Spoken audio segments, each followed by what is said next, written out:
Bienvenue dans le cours sur la variable aléatoire, donc le cours qui fait suite au cours de probabilité de seconde.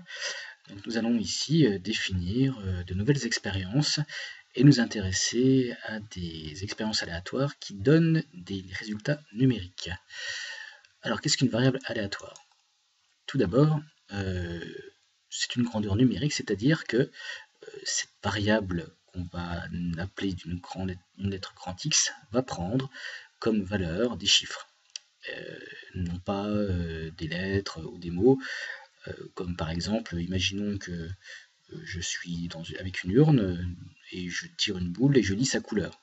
Ici, je ne pourrais pas définir une variable aléatoire comme cela, parce que la couleur n'est pas un nombre, bien évidemment. Donc, je dois obligatoirement associer à une expérience aléatoire un nombre. Si je reprends l'exemple des urnes, je lirai non pas une couleur, mais je lirai un numéro affiché sur la boule. Donc, à chaque expérience aléatoire, eh bien, comme on l'a vu en seconde, on peut, si le cas se présente, calculer des probabilités à chacun de ces événements. Alors, pour vous prendre un exemple, pour illustrer ce propos, on va prendre un jeu de hasard qui est constitué d'un dé équilibré à 6 faces.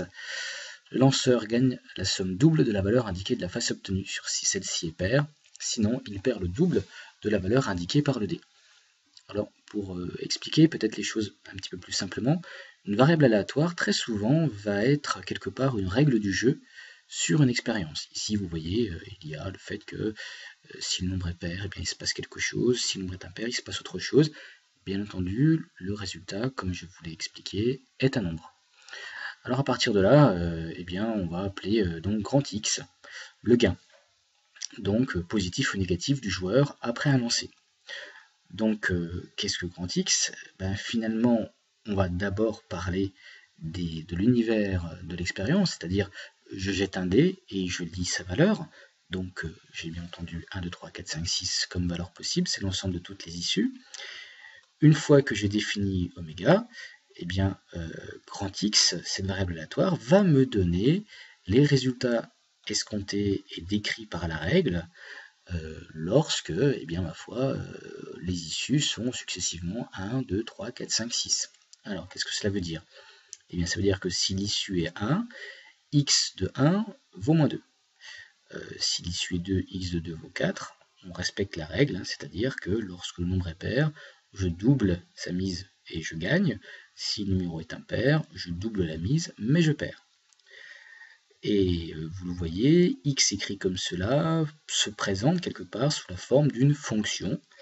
L'antécédent de cette fonction est une issue de l'expérience aléatoire, qui pour le coup n'est pas obligé d'être un nombre. Ici, c'en est parce que les dés, on va dire des nombres, mais on aurait pu avoir des couleurs sur le dé, 6 couleurs différentes, et si c'était bleu par exemple, eh bien on perdait 2, si c'était vert, on gagnait 4, etc.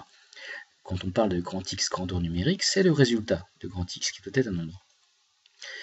Alors, cette manière d'écrire, je la présente une première fois, mais vous verrez, on n'utilisera plus cette écriture, x entre parenthèses 2, on écrira tout simplement x seul.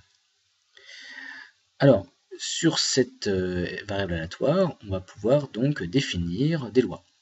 Bien entendu, une loi de probabilité, donc qui est liée à cette variable aléatoire grand X. Et finalement, cette loi de probabilité, qu'est-ce qu'elle va faire? Eh bien, à chaque résultat de x, elle va lui associer sa probabilité.